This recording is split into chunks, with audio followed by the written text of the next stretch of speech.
hadir hari ini? Hadir semua Ibu. Ya.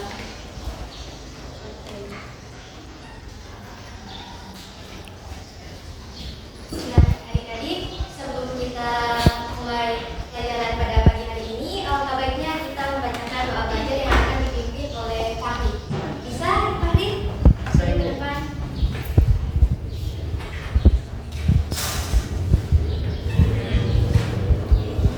Alhamdulillah teman-teman, sebelum kita mulai pelajaran pada saat ini, mari kita baca doa belajar. Doa mulai. Kita bersyukur kepada Allah Subhanahu wa taala.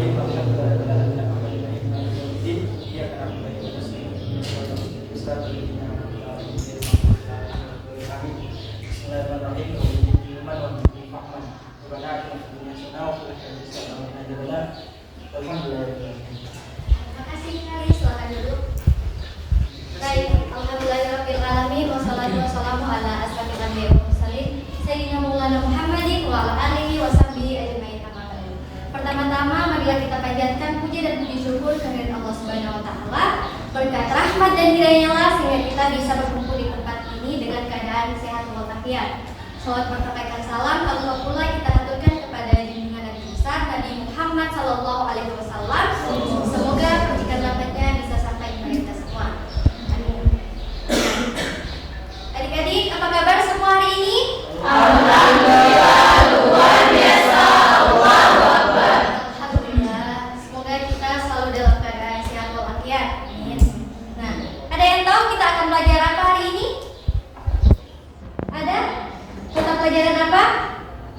Jadi hari ini kita akan belajar mata pelajaran akidah akhlak dengan materi memahami Islam wasatiyah sebagai rahmatan lil alamin. Ada yang pernah mendengar apa itu Islam wasatiyah? Tidak? Belum pernah? Di sini Ibu akan menunjukkan gambar.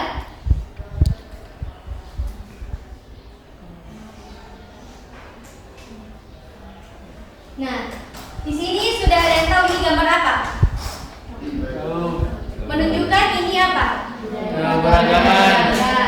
Gambar di sini menunjukkan bahwa Indonesia mempunyai keberagaman, mulai dari suku, bangsa, budaya, dan lain sebagainya. Nah, kita sebagai seorang muslim harusnya memiliki sikap toleransi terhadap perbedaan-perbedaan tersebut. Kita juga sebagai manusia yang tinggal di Indonesia harusnya menghindari radikalisme, khususnya dalam beragama, dan harus mempunyai sikap toleran. Nah, peran Islam wasatiyah ini memiliki peranan yang sangat penting untuk kita pelajari. Munculnya kekerasan atas nama agama, perbedaan paham dan kepercayaan dalam realitanya sudah banyak sekali kita lihat terjadi di lingkungan sekitar. Maka dari itu kita harus menerapkan nilai-nilai Islam wasatiyah ini seperti ramah, cinta damai, dan toleransi untuk diterapkan dalam kehidupan sehari-hari. Sampai di sini jelas? Jelas. Sebelum Ibu pindah, ada yang ingin bertanya? Saya Bu, ya silakan Serina. Saya ingin bertanya tentang bagaimana caranya kita beragama di tengah perbedaan paham dan kepercayaan ini. Ya, pertanyaan yang sangat bagus, yang sangat baik. Nah, salah satu cara kita beragama dalam perbedaan paham dan kepercayaan ini adalah dengan mengaktualisasikan Islam wasatiyah. Nah, apa sih sebenarnya Islam wasatiyah ini? Islam wasatiyah secara bahasa berasal dari kata wasato yang berarti adil atau sesuatu yang ada dalam pertengahan. Jadi, Islam wasatiyah adalah Islam tengah di antara dua titik ekstrim yang saling berlawanan, yaitu antara taksir atau meremehkan dan hulu atau berlebih-lebihan, atau antara liberalisme dan radikalisme. Jadi Islam wasatiyah ini adalah Islam tengah yang jauh dari kekerasan, terbuka. Lalu Islam wasatiyah ini berada di semua golongan. Seperti sabda Rasulullah SAW yang terjemahannya adalah pilihlah perkara yang berada di antara dua hal, dan sebaik-baik persoalan adalah sikap yang paling benar.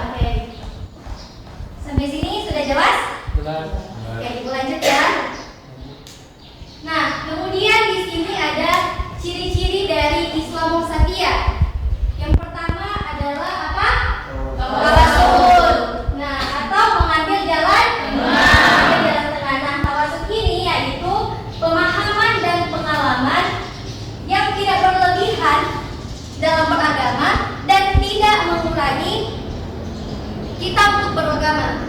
Kemudian ada tawadun atau berkesinambungan, yaitu pengalaman dan pemahaman agama secara seimbang, pemahaman dan pengalaman secara seimbang dari semua aspek kehidupan. Kemudian ada yang ketiga apa? Iktidal atau lurus dan jelas. Maksudnya apa? Yaitu menempatkan sesuatu pada tempatnya, melaksanakan hak dan memenuhi kewajiban. Kemudian yang keempat ada apa? Iya, bersama atau yang namanya toleransi. Siapa yang bisa memberikan pendapat tentang toleransi? Jadi adik-adik, toleransi itu adalah bagaimana cara kita bisa menghargai dan memahami adanya perbedaan dalam berbagai aspek kehidupan. Kemudian yang kelima ada musyawarah atau apa? Persamaan. Ya, persamaan artinya di sini kita tidak bisa bersikap diskriminatif terhadap orang lain. Kemudian ada syura atau musyawarah. Nah, musyawarah di sini adalah ketika kita ada persoalan atau permasalahan, kita harus menyelesaikannya dengan musyawarah, bukan berdasarkan perspektif kita sendiri. Kemudian ada islah atau apa?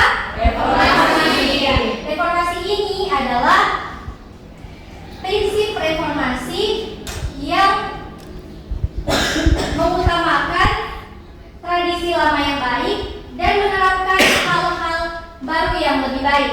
Kemudian ada aulawiyah atau mendahulukan yang prioritas. Nah, di sini berbicara tentang bagaimana kemampuan kita untuk mengutamakan hal-hal yang prioritas. Kemudian ada tatawur wa ibtikar atau apa?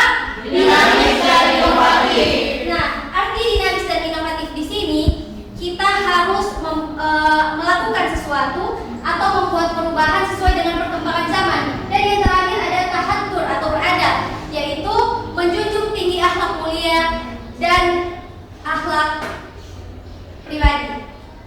Kemudian ada, nah, dari ciri-ciri Islam wasatiyah tersebut, adik-adik bisa mempraktekannya dalam kehidupan sehari-hari. Mengapa demikian? Karena kita ini hidup di dalam atau berada di Indonesia itu di tengah-tengah banyaknya perbedaan yang ada. Maka dari itu sikap toleransi ini sangat penting sehingga tidak akan menimbulkan yang namanya kekerasan sesama, mau itu dengan yang lain ataupun sesama muslim. Nah, sikap inilah yang biasa disebut dengan istilah radikalisme. Apa sih sebenarnya radikalisme? Radikalisme ini adalah paham atau aliran yang menuntut perubahan atau pembaharuan sosial dan politik dengan cara kekerasan atau ekstrem. Jadi biasanya radikalisme ini dianggap tidak baik karena mempunyai asosiasi atau konotasi negatif dengan ekstremisme. Radikalisme atas nama agama, perbedaan paham dan kepercayaan tidak jarang menimbulkan konflik sampai pada terorisme. Ada yang pernah dengar kata terorisme? Pernah kan? Ya. Konflik yang terjadi itu biasanya yang kita lihat adalah terorisme, sehingga dampaknya ada pada ketahanan dan keamanan negara kita sendiri. Nah,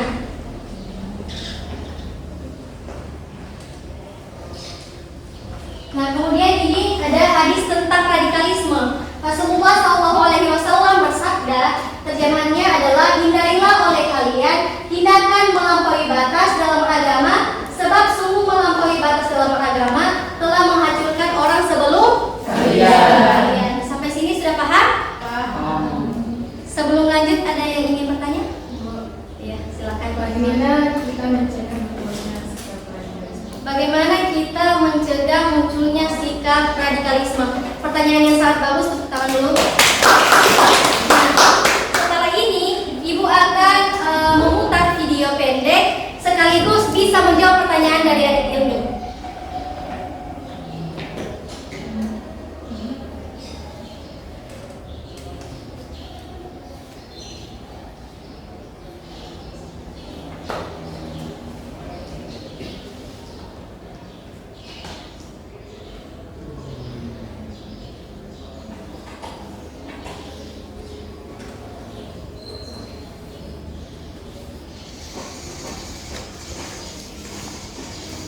Nah, Ibu harap ketika Ibu akan memutarkan video ini, adik-adik bisa memperhatikan dengan baik karena setelah pemutaran video ini, Ibu akan menanyakan pandangan kalian terhadap video tersebut. Bisa? Bisa. Ya, bisa.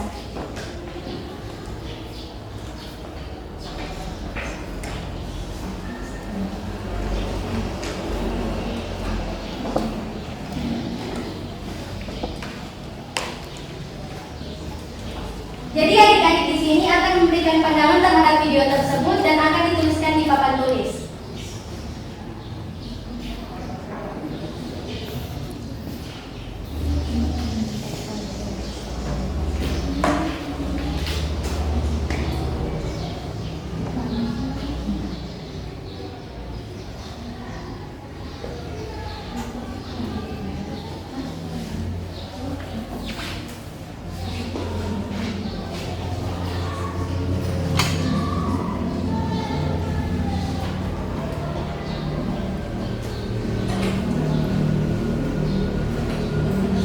Jadi video yang ada di sini yang akan ditayangkan itu berisi tentang bagaimana cara kita untuk mencegah timbulnya atau adanya radikalisme ini. Gitu.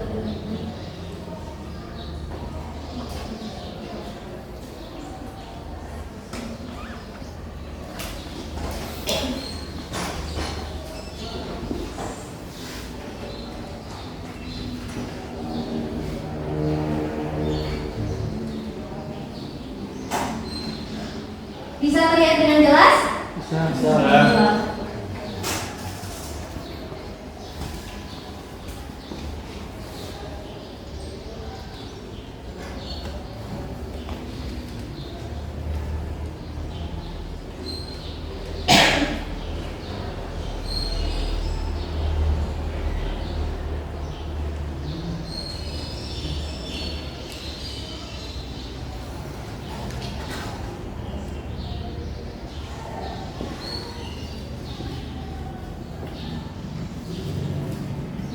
Jadi adik-adik, kita bisa mencegah radikalisme dengan cara-cara yang ada di video tersebut.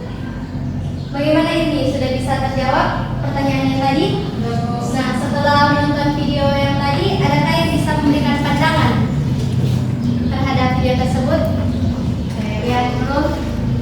Bisa maju di depan untuk menuliskan di papan tulis, bisa? Biar teman-teman yang lain bisa lihat.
tiga pandangan, teman-teman, bisa Ibu simpulkan bahwa radikalisme ini merupakan sesuatu yang sangat berbahaya bagi kita, sehingga kita sebagai seorang manusia harusnya bisa mempunyai sikap toleransi terhadap perbedaan-perbedaan tersebut.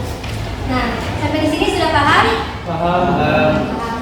Nah, mungkin Ibu cukupkan sampai di sini pertemuan kita kali ini. Semoga ke depan nanti kita bisa bertemu. Terima kasih atas atensinya. Wassalamualaikum warahmatullahi wabarakatuh. Waalaikumsalam.